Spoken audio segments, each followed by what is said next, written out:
Welcome back, everyone. And let's get to our second conversation for tonight.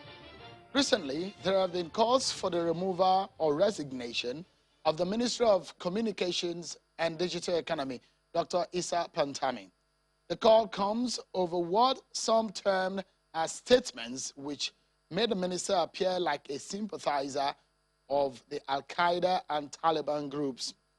The online rage went viral, accusing Mr. Pantamis for his alleged affinity and endorsement of global jihadist movements.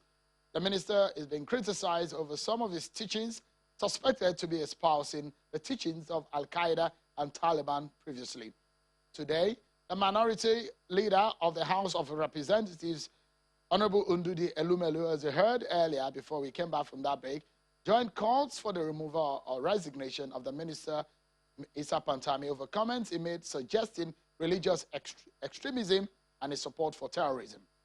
Mr. Elumelu raised the issue as a point of order, citing breach of his privilege, explaining that the minister occupies a very sensitive position and this should not be overlooked.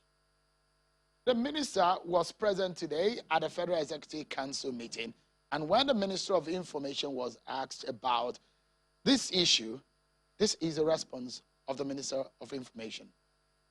I'm going to go into the issue of whether government is comfortable or not. I will answer your question directly. It was not discussed at the council meeting. Thank you. It was not discussed.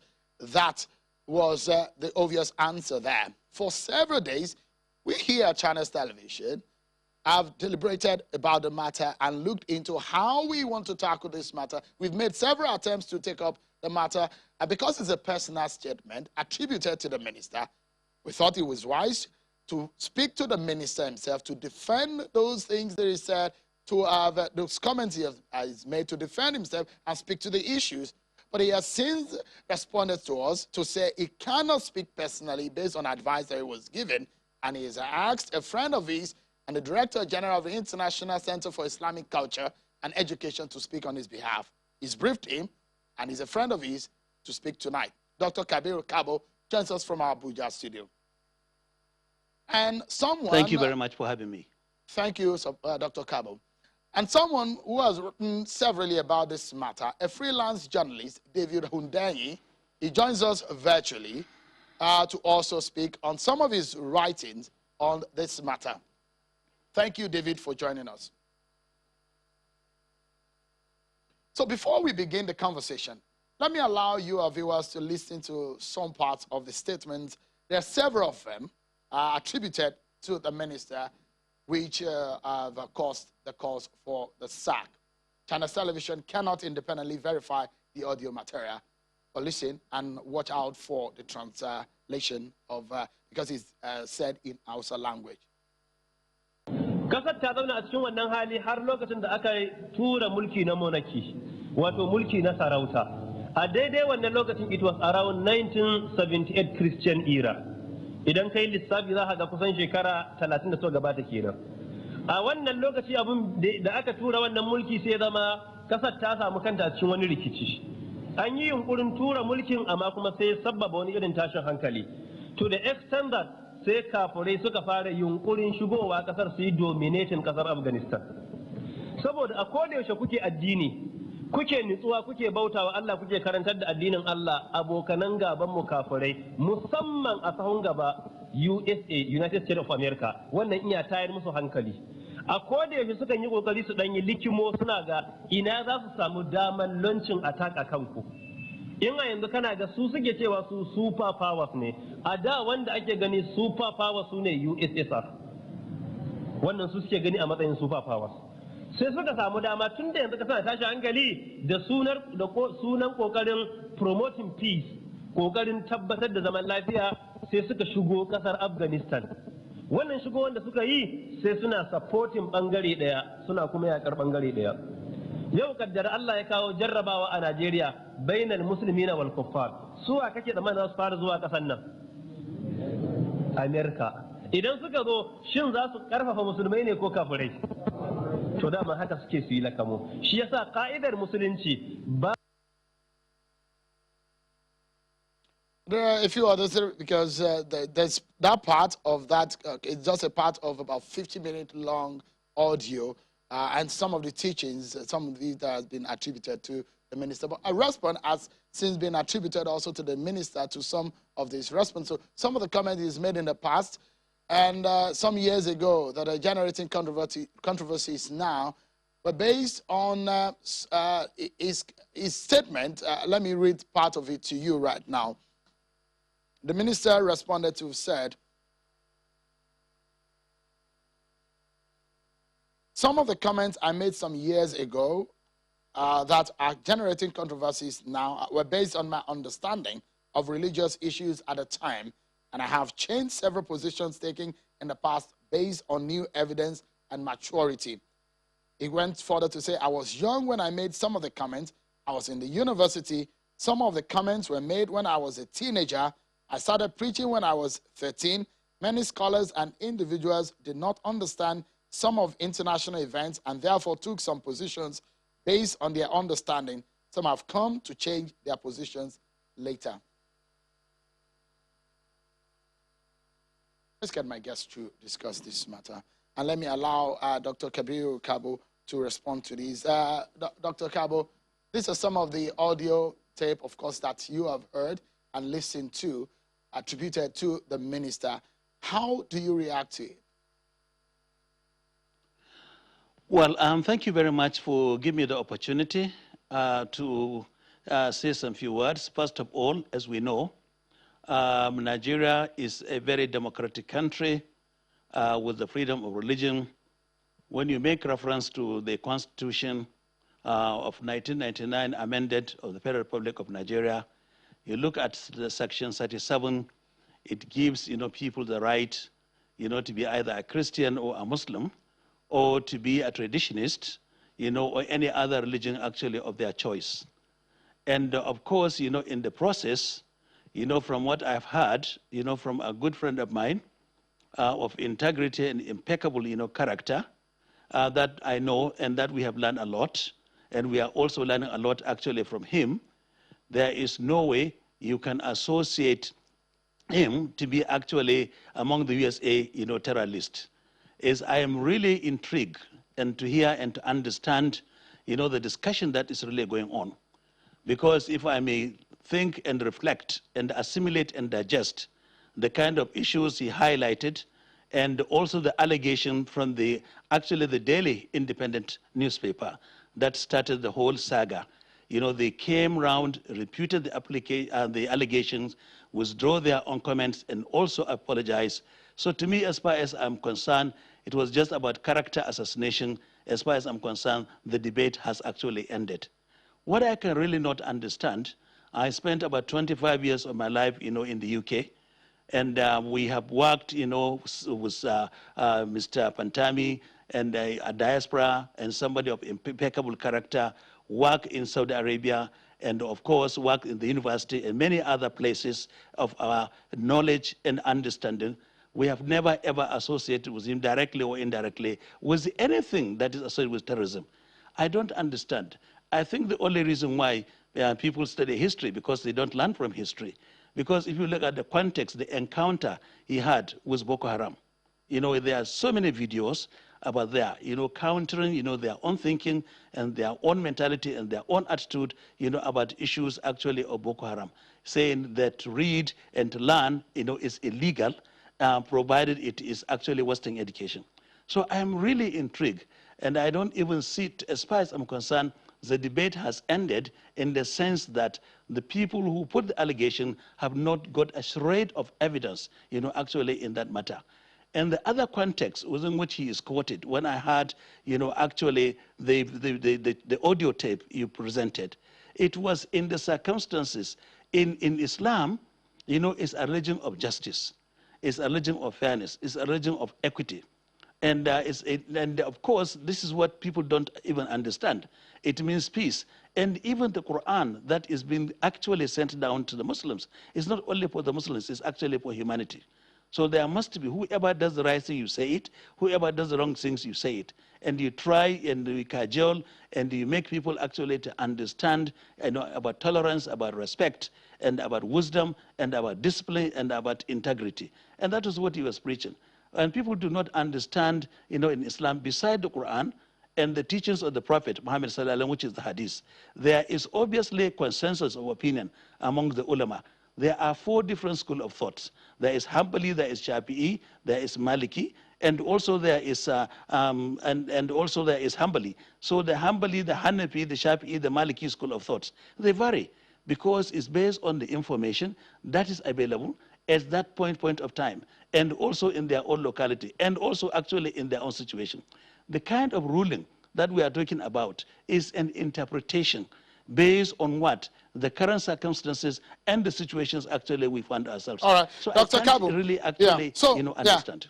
Yes. So you spoke about allegations. Before I allow David to come in, so that we can understand the basis of this conversation, let's speak to some of the materials, part of the audio, and some of the things that I've read and listened to. The minister in that is attributed to have made use of the word infidels severally in his preachings there. And I'd like you to explain to us what the minister told you. What are his intentions? And what was he driving at? When it does look, in the interpretation that we've seen, does look like there is some kind of support for the actions of some of these terror groups. And when he made reference to infidels. Well, to be, as far as I'm concerned, we have a guiding principle which is derived, from the Quran and the Sunnah of the Prophet sallallahu alaihi wasallam, and we try to educate people and make people really understand. Islam is a religion of peace, and Islam is a religion of tolerance. Islam is a religion of understanding. And of course, in Islam, there are definitions in terms of either somebody is a Muslim, or somebody is a Christian, or somebody is a Jew, or somebody is non-Muslim. So if somebody is making references, and say this person is not a Muslim, these things are derived actually from the Quran, and the Sunnah in terms of the guiding principle. What makes somebody a Muslim? There are fundamental pillars of Islam, that somebody has to adhere before he becomes a Muslim. What somebody makes somebody a Christian? What somebody makes somebody a Jew? We need to understand, the context wasn't what we are showing. If somebody is not a Muslim, he's not a Muslim. Because there are criteria, there are the do's and there are don't, and there are etiquettes, and there are mannerism, and there are things that are done in accordance, to Sharia. So I'm sure in these kind of things, some of these issues are quoted out of context. And even if you talk in terms of education, the 8 areas of intelligence, we all believe that people grow. When we were born, actually, there is no way he can born a child today and the child start working actually tomorrow. All right, doctor. Or start running tomorrow. So, people learn through the process. Yeah. So just let me allow David, I wanted you to give the background to what the minister is at the back of the minds of the minister, things that he said in the past, and what he's thinking about those things that he said. Let me allow David to come into the conversation. David, thank you so much for joining us. Give us a sense of what you've written about on the minister's statement and what you have heard his friend, Dr. Kabo, what he said tonight. Well, I'll start with what Dr. Kabo has said tonight. I find it very interesting that, first of all, the minister didn't want to appear by himself, and he sent somebody to front for him. And this person has come on the show and has spent 7 minutes speaking a lot of English and hasn't actually said anything. I found it very interesting that he said that there has not been a shred of evidence. That's a very interesting comment because there has been nothing but evidence, right? I have written 2,000-word investigative articles, extensively referenced with audio, with links to academic resources, with eyewitness reports. So I'm not sure what Dr. Kabo is on about when he says there's no evidence. There's a lot of evidence. And if he's not aware of the evidence, he's free to Google the evidence. There's a lot of it. If he's here to dissemble, that's a different matter. I can't help it. But going back to your first question, which was what sense do I have of what Issa Pantami has said? I just want to point out, first of all, that this goes beyond the singular speech that Issa Pantami delivered on September 12, 2006 in Bauchi State called the Suwaye and Taliban, which is where the audio extract that we're listening to came from. Issa Pantami has a long history of making incendiary comments and taking actions that lead to deaths, right? It is not a conspiracy theory to say that Issa Pantami is an Islamic extremist. He is an Islamic extremist. And he has always had that whiff around him throughout his career. I mean, there's a WikiLeaks cable from 2009 confirming that he was thrown out of his position as chief imam at mosque at Abubakar Tafawa Balewa University for sparking a religious crisis, right? And there is history there. So Dr. Kabo, if he's not aware of this, is free to Google this and read up on this. This is very well known, right? The reason that these comments have raised a furor of recent is because the audio file showed up on the internet recently, and for the first time, it was possible to independently verify that these things, which he has always been accused of, actually happened. He actually said those things. And I also want to correct the impression that this was a long time ago and his opinion has evolved over time. Dr. Pantamis was born on October 20, 1972. That speech in particular was delivered on September 12, 2006, which means that he was 33 years and 11 months old. The person talking right now is 30 years and 11 months old. So Dr. Pantamis was 3 years older than I am presently when he was making that speech. So he wasn't any kind of child. Let's be very clear about this. He knew exactly what he was saying. He was not a child when he was saying it. And those kind of opinions don't just evolve over time. Now, I want to quickly read out a segment from one of the quotes that he made during that speech. And I want Dr. Kabo to answer me, honestly, if he thinks that this segment is compatible with the idea of running a secular state, a multi-ethnic and multi-religious state. He says, and therefore we are praying to God that based on our understanding, we pray for a day when the images on the notes in our pockets will be removed. No Muslim cleric has ever spoken against these images as forbidden.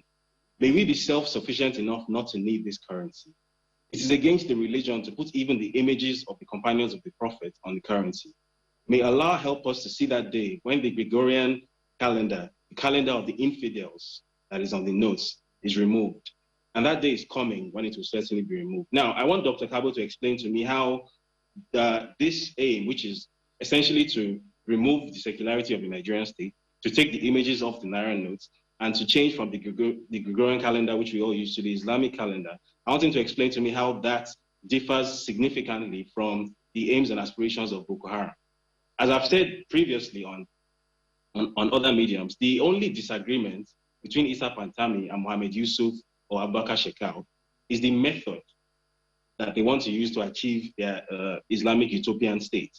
It's only the method that they disagree on. They are both extremists and they both have the same goals, right? There was a paper in 2017 published by the United States Institute of Peace, which I linked in both of my articles, actually, if Dr. Kabo can be bothered to Google them, which delineated the difference between the Al-Qaeda approach to Islamic terrorism and the ISIS/Boko Haram approach to Islamic terrorism.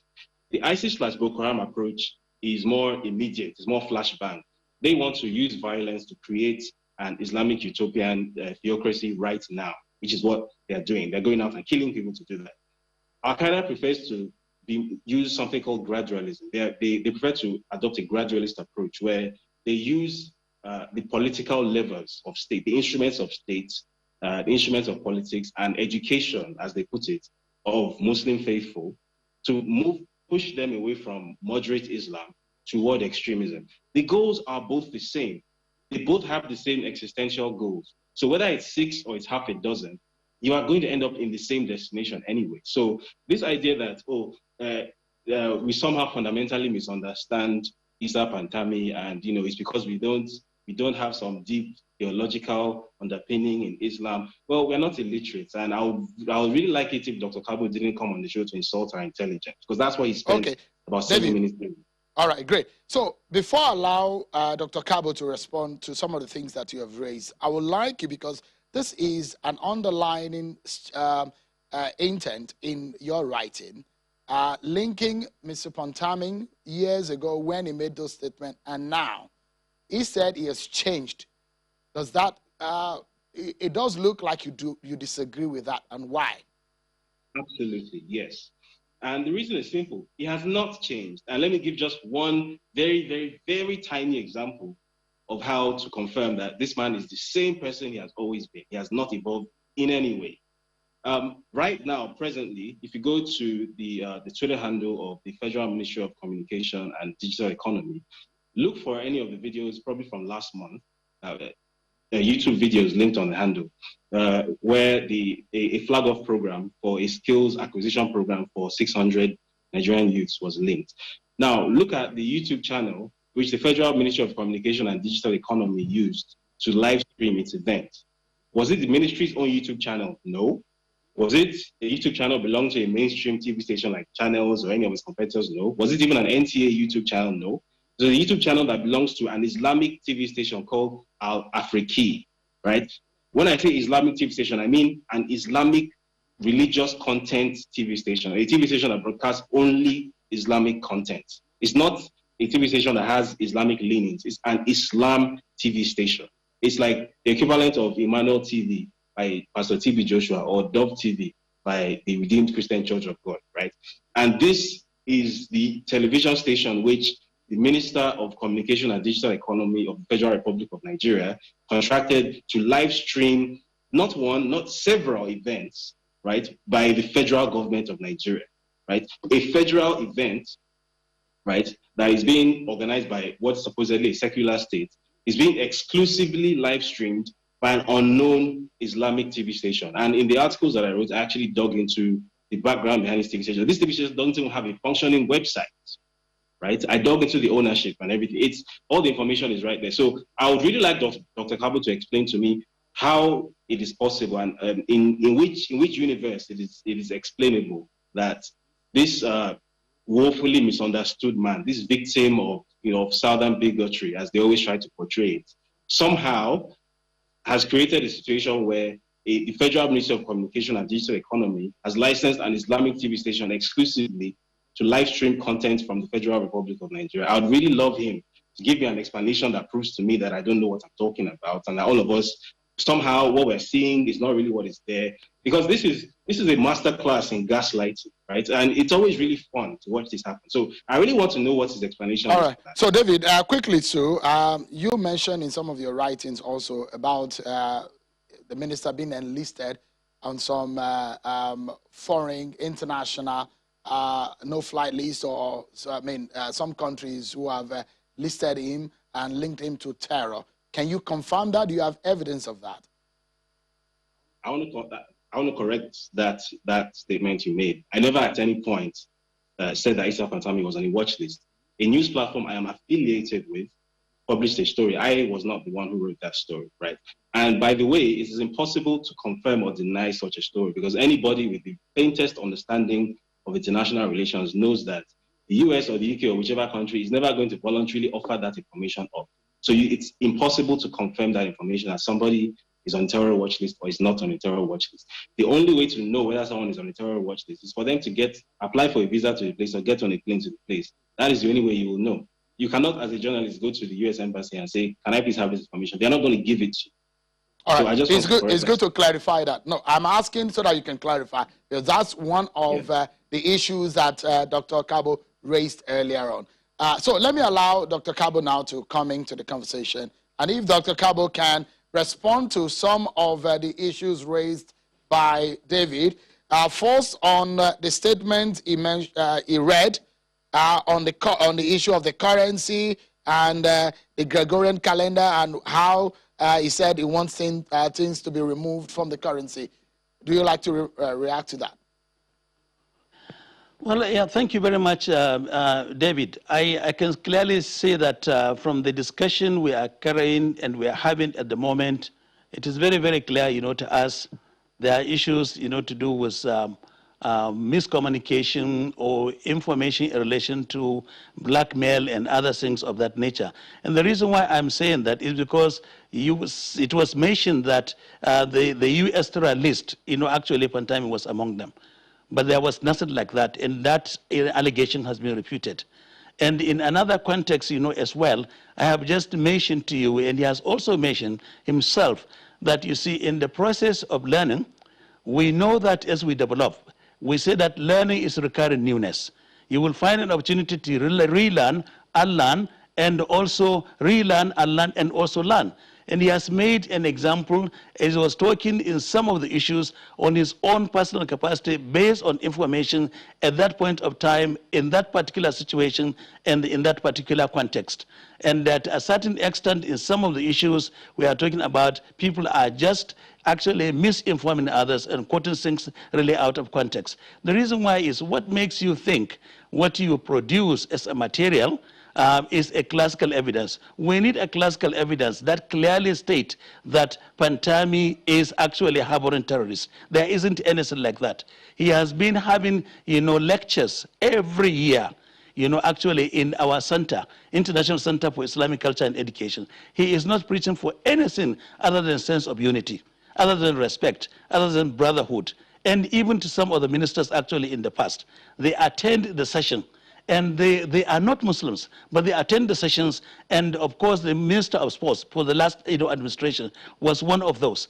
And in all the context, is talking about peace, is talking about tranquility. And if he's talking about, a currency and so on, and somebody can exercise his own personal opinion based on the fatwa or the knowledge and information he has got actually at disposal. But he's always, preaching for a sense of unity. Look at, I tend to think the issue we are talking about, what is the issue about calling somebody even to resign by somebody who did some statements in 2006 and saying that, look, this is exactly what I meant, and this is exactly the current situation. I can believe that. Dr. Kabo, because this Kabo, sorry. Yes. I want us to take the issues one after the other. We will come to the issue of whether he should resign or not. What I wanted you to respond to is what David raised. Two major issues he raised now. The part where he said that the images on the notes in our pockets will be removed. He likened some of the ideologies of Mr. Pantamis to those of these extremist groups and terror groups. How do you explain that? Are those just coincidence or what?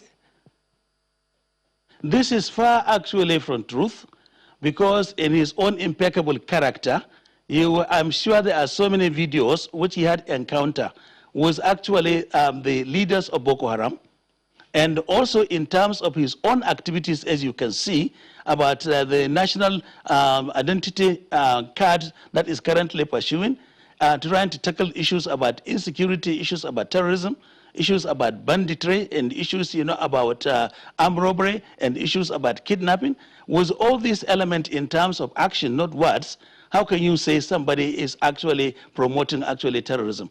By making his own opinion, saying that this is what I wish to see, does that somebody make somebody a terrorist? And also using another platform, to actually project, the image, actually of their own ministry. What has that got to do with actually the media where the information is actually being disseminated? We have got channels that are Islamic, we have got channels that are Christian, on, but at the same time, all these platforms are used to portray and also project, the projects, programs, and policies actually of government.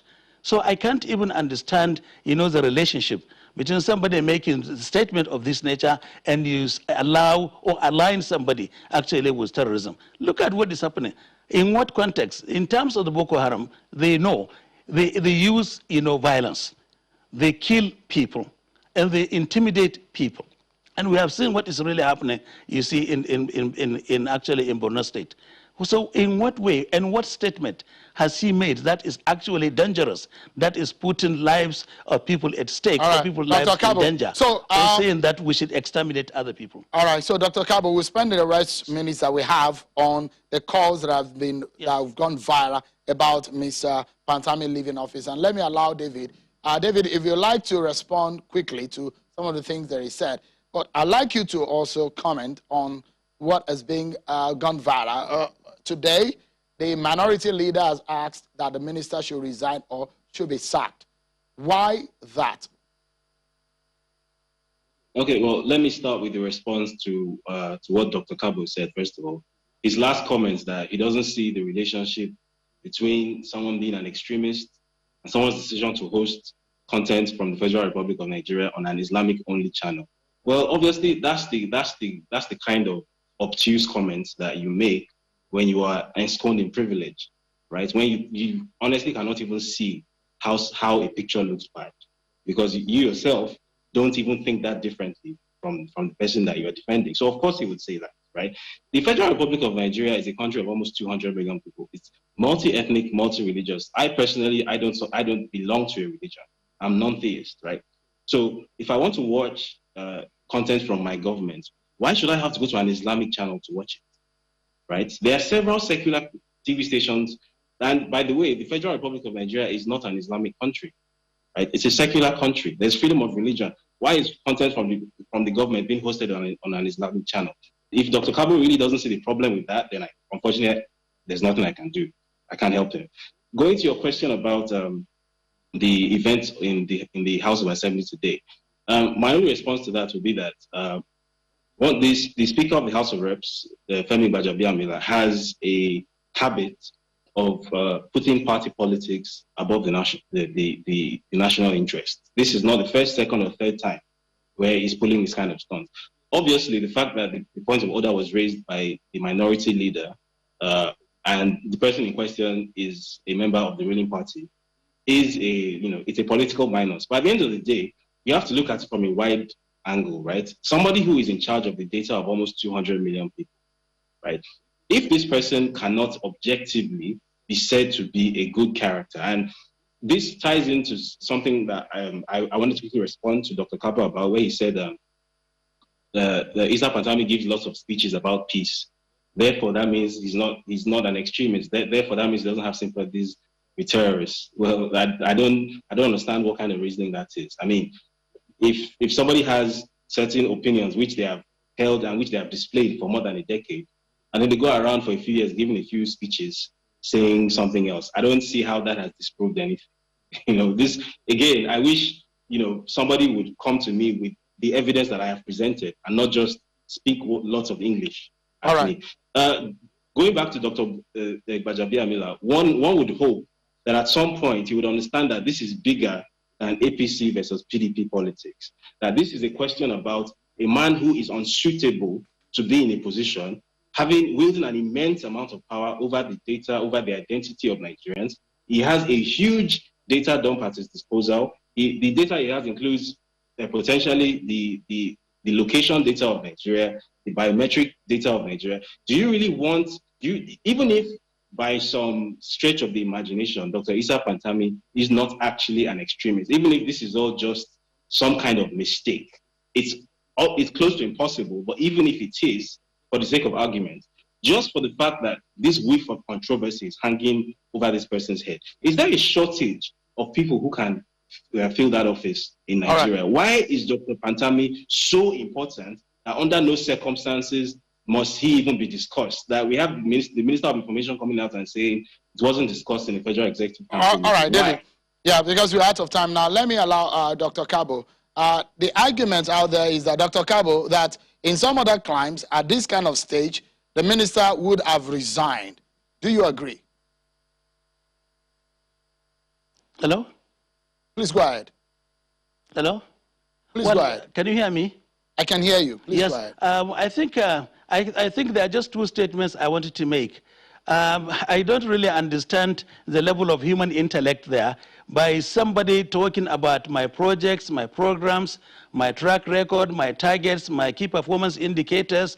As a minister, this is what we have achieved using a variety of outlets, the social media we can all talk about, and there are many other outlets that belongs to the NTA and many other outlets to talk about the achievement, including some of these television stations. I can't understand why you can align that to somebody being actually a terrorist. It's beyond my own comprehension. And the other aspect, I don't think David is very much abreast with the criteria of appointing ministers. There are criteria in terms of DSS screening, top, left, right, and center, in terms of integrity, in terms of discipline, in terms of knowledge, in terms of wisdom, in terms of competencies, and so on. And once that is being filtered out, And if it was he had been a terrorist or aligned with the terrorism or whatever, there would have been no way he could be actually a minister. And when you go to the National Assembly, in the Senate, there is also a screening process. There is a due diligence and the character, interrogation about the qualities of that individual. Dr. So I Kabo, don't really understand why we're, somebody of this nature will pass through all those stages. We're out of time, Dr. Kabo. 16 years of statement. Yeah. Thank you so much for coming on tonight. Dr. Kabo speaking on behalf of the Minister for Communications. David Hundeyin, a freelance journalist who has written about this matter. Thank you so much, David, for creating time to speak about it. But that's our show for today, everyone. Many thanks for watching. I'm Shimon Kimale. Perfect.